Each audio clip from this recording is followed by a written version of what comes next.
Today, we're here with Kevin Staigh from Halo Power, and we're going to be talking about beware of the AC installer that says you do not need to get a permit. We've had some of these problems, and I'm sure we're going to talk about at least one example, Kevin, that you found where the homeowner gets a surprise after they get their AC installed. So maybe tell us a story about that. Yeah, absolutely. You know, we work with some great HVAC companies, First Call Heating, Mondo Mechanical, and these guys are legit. They are doing all the right things when they install an air conditioning for you, and they're making sure the permits are in place, the electrical permits, because, oh my God, the things that we have seen with AC installs for those customers out there that found that rock bottom price guy on Marketplace or Kijiji or your local newspaper, or wherever they found this guy, friend of a friend, came in and put air conditioning in for her because, I mean, yeah, the weather isn't great right now. I don't know this is the 11th winter we've dealt with. At least I've lost count, actually. But I mean, it's April, and I mean, AC season is coming. And for those of you that don't have air conditioning, I hear it's going to be a brutal hot summer, and you're going to want to get it. So let me tell you, it's no different than electrical work. The best price is not the best deal when it comes to air conditioning installations. And the one issue that we run into all the time is the homeowner that had air conditioning installed by that rock bottom Marketplace guy who just came in and slammed in an air conditioner on the weekend. And we find that the location that this air conditioning condenser on the outside of your house was installed is an absolute code violation because so many times they plunk this air conditioner right in front of the electrical meter. And why is that a problem? Why is that a problem? Well, it isn't a problem until EPCOR or Fortis needs to come out and access that meter because you've decided it's finally time to replace your old electrical panel. And guess what? When I come out and provide a quote for you in Edmonton to have your electrical panel replaced, and of course, when we replace the electrical panel, we also have to update that old meter socket because it doesn't meet code anymore. There's no isolated neutral connection anymore. So the meter needs to be replaced, and guess what? You need 1 meter square of access in front of your electrical meter. That's to provide a safe workspace, especially when the utility company has to come out and do some work on it. So guess what? I'm going to give you that bad news right off the bat that you either need to move your electrical meter or you got to get that air conditioner relocated because EPCOR is going to come out. They'll take one look at it with that nice, beautiful condenser right in front of their electrical meter and say, but full stop. We're not doing anything here until that AC is relocated. Well, that this is a problem that happens only when you're not using a reputable company that actually pulls permits and ensures that things are installed. It might be installed perfectly well for HVAC rules. Right. Okay. Right. For the heating and cooling guys, that might pass their code, but it does not pass electrical code. So the guys who really get it, the guys who understand, they want to make sure that they're compliant with not only their own standards and code and pulling of permits, they got to make sure that down the road, if anything electrical has to occur, that they're not encroaching upon that territory. And only guys who have experience and have done it before really know what's going on. So tell me another story about, people, getting their AC installed and really finding out there's a problem. Like, how much does it cost?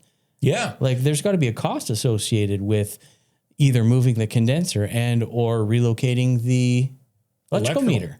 Well, at the end of the day, it's going to be probably less expensive to get the air conditioner moved. But I mean, I'm not an HVAC guy, but I do know that the refrigerant needs to be evacuated out of the lines so they could cut and relocate it. Those lines have to be extended. They got to recharge it. The electrical disconnect switch is likely going to need to be relocated as well. And there's a cost to it. Now, moving the electrical service, that's expensive. I mean, a panel and service upgrade, that's a big investment as it is. But now if we have to look at moving it because you don't want to move that air conditioner, it could easily add thousands onto the project. Yeah. Well, there's two different scenarios. So there's a scenario where you've got an underground electrical service. Yeah.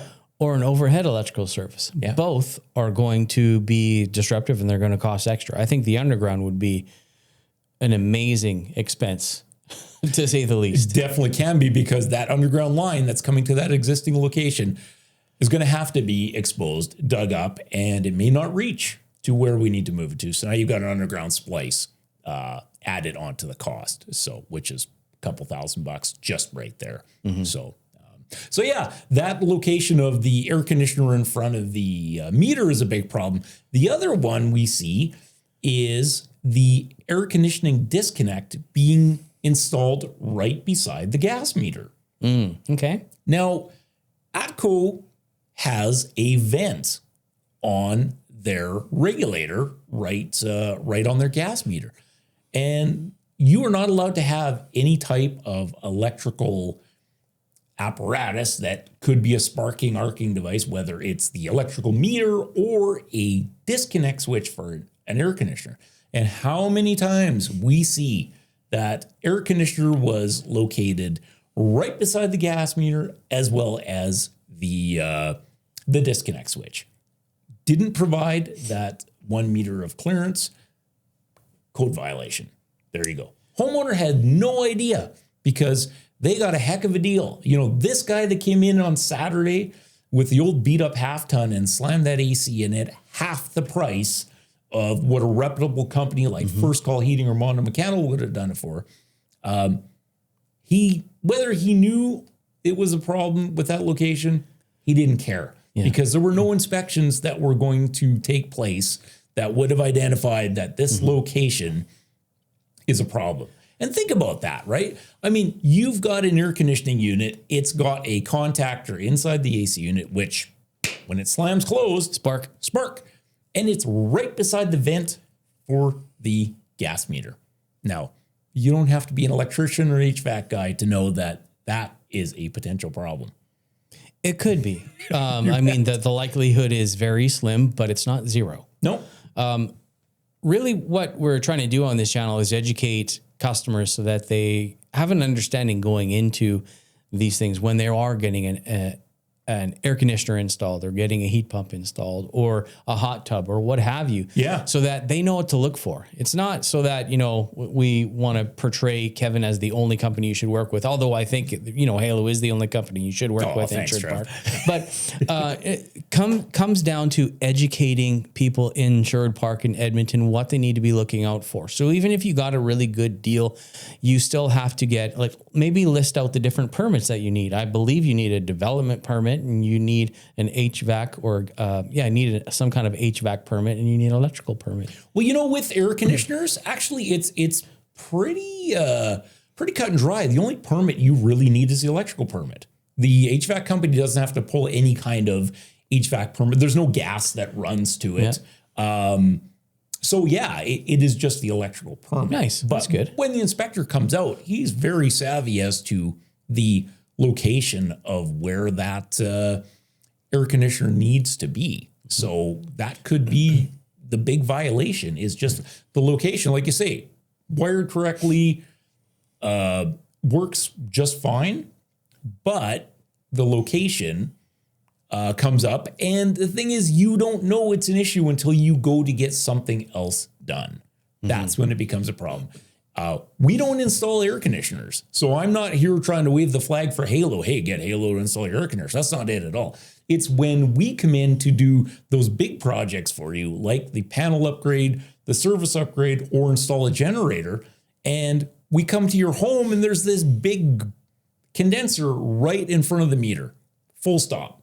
We can't do anything. If we do any work there, it's going to fail. And I'm not going to take that responsibility on of a failed inspection, knowing darn well that the problem is because that air conditioner encroached on the space required in front of the meter. Yeah. So bottom line, work with a reputable company. And number two, they should get an electrical permit pulled just so that you know that everything will be installed correctly and you're not going to have a problem down the road. Absolutely. You know, it's that suspiciously low price. If you're getting quotes from reputable companies to install an air conditioner of $5,000, $6,000, $7,000, sorry, folks, that's what it costs to get it done. So if the guy's coming in on Sunday or Saturday and doing it for half the price, look out. There has to be some strings attached as to why it's so cheap. And you may not know right away, but you are going to find out later. All right. So there you have it, folks. It's buyer beware as always. But thank you so much, Kevin, for sharing with us today. And if you guys are looking for a reliable electrical contractor from Sherwood Park or in the Edmonton region, look no further than Kevin. Stay at Halo Power. We'll see you guys in the next video. Thank you.